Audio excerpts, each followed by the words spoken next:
बिस्मिल्लाहिर्रहमानिर्रहीम। बच्चों, chemistry first year, आपको याद होगा लास्ट टाइम हमने चैप्टर नंबर 3 कंप्लीट किया था। अब चैप्टर नंबर 7 की बात करते हैं। चैप्टर नंबर 7 छोटा है, इसलिए मैं चैप्टर नंबर 7 पहले स्टार्ट कर रहा हूँ। चैप्टर नंबर 4 जो है बहुत लेंथी है, उसके ऊपर 30-40 लेक्चर चले जाएंगे, ख़ासतौर व्हाट्सएप वाले। इसलिए हम लोग छोटा चैप्टर स्टार्ट कर लेते हैं, जो 7 चैप्टर है। आसान सा है, थोड़ा आप साथ देंगे, बस शुरू से साथ देंगे तो आपको समझ आना शुरू हो जाएगी। और से सुनिएगा, आज हम जो बात करने जा रहे हैं चैप्टर नंबर 7 की, स्टार्टिंग थर्मोकेमिस्ट्री। थर्मोकेमिस्ट्री मेरे प्यारे बेटा, it is the branch of chemistry which deals with study of heat changes occurring during chemical reactions. मेरे प्यारे बच्चे, जब भी कोई रिएक्शन अकर होता है तो उसके नतीजे में या तो एनर्जी रिलीज़ हो जाती है या एनर्जी एब्जॉर्ब हो जाती है, जिसको हम क्या नाम दे रहे हैं, हीट चेंजेस का नाम दे रहे हैं।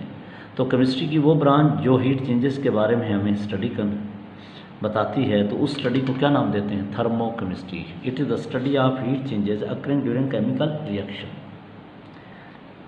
अब बेटा, जो एनर्जी रिलीज होती है, अमाउंट ऑफ एनर्जी रिलीज या एब्जॉर्ब ड्यूरिंग रिएक्शन, उसको कहते हैं हीट ऑफ रिएक्शंस। रिएक्शंस के दौरान जो एनर्जी रिलीज़ हो गई या एब्जॉर्ब हो गई, उस एनर्जी को क्या नाम देते हैं। एक बड़ी खूबसूरत बात ये नज़र आ रही है कि एनर्जी रिलीज़ एब्जॉर्ब क्यों होती है, ये एनर्जी चेंज क्यों होती है। मेरे प्यारे बच्चे, कायनात के अंदर जो भी सब्सटेंस मौजूद है, हर सब्सटेंस की एक स्पेसिफिक एनर्जी है। कायनात के अंदर जितने सब्सटेंस हैं, हर सब्सटेंस की एक क्या है, स्पेसिफिक एनर्जी है।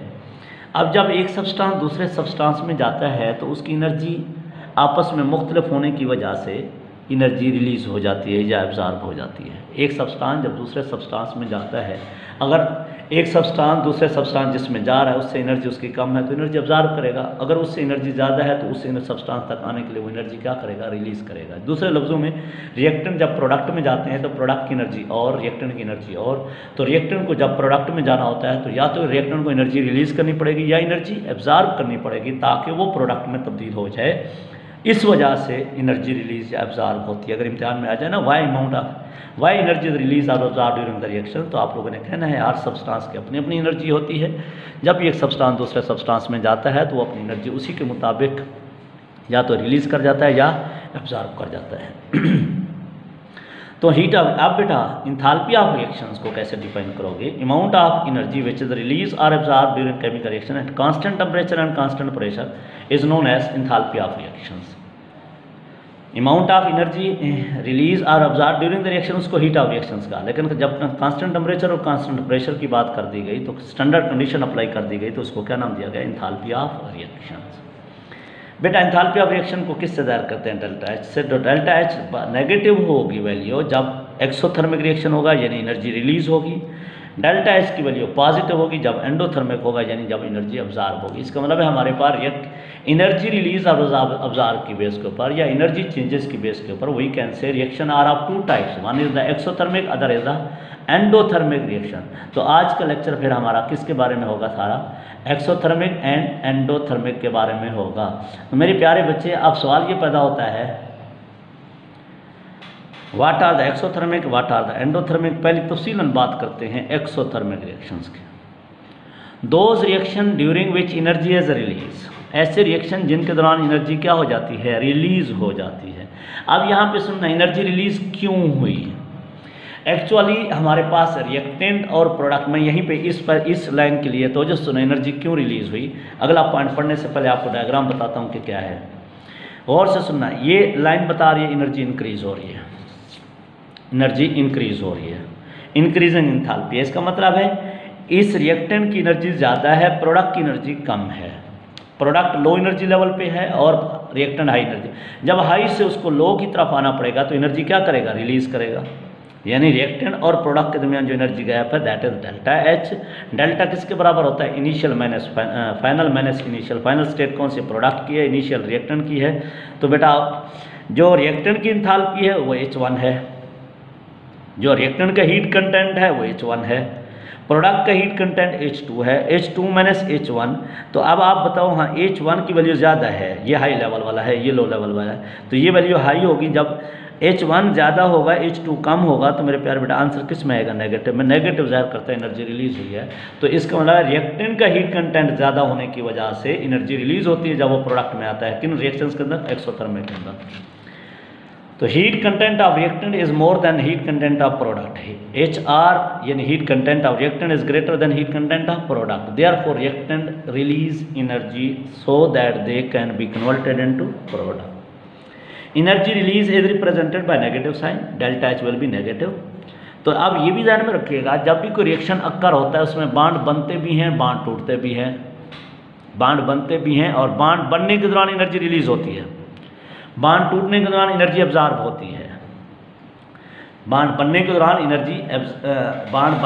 एनर्जी रिलीज होती है, बांड टूटने के दौरान एनर्जी एब्जॉर्ब होती है। इसका मतलब ओवरऑल एनर्जी यहाँ पे क्या हुई है?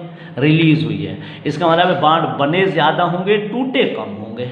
रिएक्शंस के दौरान जब बने ज़्यादा हैं तो एनर्जी ज़्यादा रिलीज होगी। तो यहाँ पे हम कह सकते हैं number of moles of bond formed और greater than number of bonds break during the reaction. Reactions के दौरान बनने वाले की तादाद ज़्यादा है, टूटने वालों की तादाद कम है, इसलिए एनर्जी रिलीज हुई है। जो ही बेटा एनर्जी रिलीज होगी तो उस सिस्टम का वो सिस्टम गर्म हो जाएगा, हीट अप हो जाएगा, तो टेम्परेचर ऑफ सिस्टम राइज हो जाएगा रिएक्शंस के दौरान। और जो ही बेटा वक्त के साथ साथ फिर क्या होगा? हीट फ्लो करेगी from system to surrounding to tell room temperature, to reach room temperature. शुरू में जब सिस्टम होता है ना रूम टेम्परेचर पे होता है, जब रिएक्शन अक्कर होता है एनर्जी रिलीज होती है तो टेम्परेचर बढ़ जाता है, फिर वही एनर्जी फ्लो करती है सिस्टम से सराउंडिंग की तरफ जब तक दोनों का टेम्परेचर रूम टेम्परेचर तक नहीं अप्रोच कर जाता। तो जितने स्पॉन्टेनियस रिएक्शंस होते हैं, जो खुद ब खुद रिएक्शन होते हैं, ऑलमोस्ट क्या होते हैं? एक्सोथर्मिक होते हैं। ऑलमोस्ट क्या होते हैं बेटा? एक्सोथर्मिक होते हैं। मैंने शुरू में क्या बोला? टेम्परेचर ऑफ सिस्टम राइज होता है, eventually heat flow from the किस एक्सोथर्मिक रिएक्शन के अंदर से हीट फ्लो करती है सिस्टम से surrounding to reach room temperature. Spontaneous process ज़्यादातर एक्सोथर्मिक होते हैं। ये डायग्राम आपको समझ आ गई होगी, एनर्जी रिलीज कैसे होती है, क्यों होती है। उसकी एग्जांपल दी कि हाइड्रोजन को जब भी ऑक्सीजन के साथ रिएक्ट कराया और वाटर का 1 मोल बनाया तो 285.5 किलो जूल एनर्जी ज़्यादा रिलीज हो जाती है, एनर्जी रिलीज हो जाती है। कार्बन को जब ऑक्सीजन से रिएक्ट करते हैं तो कार्बन डाइऑक्साइड बनता है, बर्न करते हैं तो 393.7 किलो जूल पर मोल एनर्जी रिलीज होती है। अमोनिया, नाइट्रोजन को हाइड्रोजन से रिएक्ट करते हैं तो अमोनिया फॉर्मेशन होती है तो 41.6 किलो जूल पर मोल एनर्जी क्या हो जाती है? रिलीज हो जाती है। एक बात ध्यान में रखिएगा, रिएक्शंस के दौरान जितनी ज़्यादा एनर्जी रिलीज होगी उतना ज़्यादा पर बनने वाला प्रोडक्ट ज़्यादा स्टेबल होगा। Product form in the exothermic reaction will be more stable then endothermic reaction. Endothermic reaction की निस्बत एक्सोथर्मिक के प्रोडक्ट ज़्यादा स्टेबल होते हैं, और मैंने कहा जितनी ज़्यादा एनर्जी रिलीज होगी स्टेबिलिटी ऑफ प्रोडक्ट ज़्यादा होगी। जिस रिएक्शंस के दौरान एनर्जी ज़्यादा रिलीज हुई है उसका बनने वाला प्रोडक्ट उतना ज़्यादा स्टेबल होगा। अब मेरे प्यारे बेटा इसी से रिलेटेड फिर दूसरा कौन सा होगा? Endothermic reactions. अब मेरे ख्याल में आपको एक्सोथर्मिक समझ आ गए हैं तो एंडोथर्मिक भी समझ आ जाने चाहिए। उसका उलट बोलते जाएंगे, those reaction during which energy is absorb is known as endothermic reaction. अब एनर्जी अब्जॉर्ब हुई है तो यूँ समझोगे रिएक्टेंट लो पे था, प्रोडक्ट हाई लेवल पे था, हाई एनर्जी लेवल पे था। अब रिएक्टेंट को प्रोडक्ट में जाने के लिए एनर्जी अब्जॉर्ब करनी पड़ेगी क्योंकि रिएक्टेंट लो पे पड़ा है, तो इसका मतलब heat content of reactant is less than heat content of product in the endothermic reaction. Endothermic reaction के अंदर heat content of reactant is less than heat content of product. मेरे प्यारे बच्चे, तो यहाँ पे जो डेल्टा H होगी वो एब्जॉर्ब होगी तो पॉजिटिव साइन से ज़ाहिर किया जाएगा। यहाँ पे फिर नंबर ऑफ बॉन्ड ब्रेक ज़्यादा हुए होंगे नंबर ऑफ बॉन्ड फॉर्म से, क्योंकि ब्रेकिंग के दौरान एनर्जी एब्जॉर्ब होती है। रिएक्शंस के दौरान दोनों अमल होते हैं, बॉन्ड ब्रेकेज भी होती है, बॉन्ड फॉर्मेशन भी होती है, लेकिन बॉन्ड ब्रेकेज ज़्यादा हुई होगी, फॉर्मेशन कम हुई होगी रिएक्शंस के दौरान। इसमें क्या होगा, जो ही बेटा रिएक्शन अक्कर होता है किसी सिस्टम के अंदर तो वो कूल हो जाएगा। जो ही कूल होगा तो एनर्जी फ्लो करेगी सराउंडिंग से सिस्टम की तरफ ताकि रूम टेम्परेचर तक अप्रोच कर दे। Temperature of the system fall हो जाएगा, eventually heat flow from surrounding to system until both approach to room temperature. Most of the non spontaneous reaction क्या होते हैं? एंडोथर्मिक होते हैं। मेरे प्यारे बेटा, इसमें product form during such reactions are less stable. Endothermic के प्रोडक्ट क्या होते हैं? लेस स्टेबल होते हैं। अब यहाँ पे क्लियर कर नजर आ रहा है, ये इंथैल्पी हीट कंटेंट का निशान है, ये बता रहा है ऊपर बढ़ रही है। इसका मतलब है प्रोडक्ट की हीट कंटेंट ज़्यादा है, रिएक्टेंट की कम है। अब रिएक्टेंट को प्रोडक्ट में जाने के लिए डेल्टा H क्या करनी पड़ेगी? एब्जॉर्ब करनी पड़ेगी। डेल्टा H, हाँ डेल्टा H हमेशा किसके बराबर होता है? H2 - H1।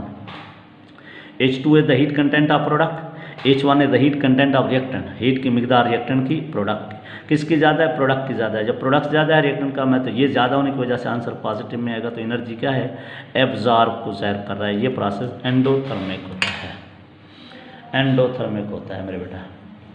अब इससे रिएक्शन क्या शो कर सकते हैं, N2O2 जब रिएक्ट करते हैं 2NO बनता है तो 180.5 किलोजोल पर मोल होती है। H2O है, लिक्विड है, जब इसको डिकम्पोज करते हो हाइड्रोजन गैस ऑक्सीजन गैस बनती है तो 285.5 किलोजोल पर मोल एनर्जी एब्जॉर्ब हो जाती है।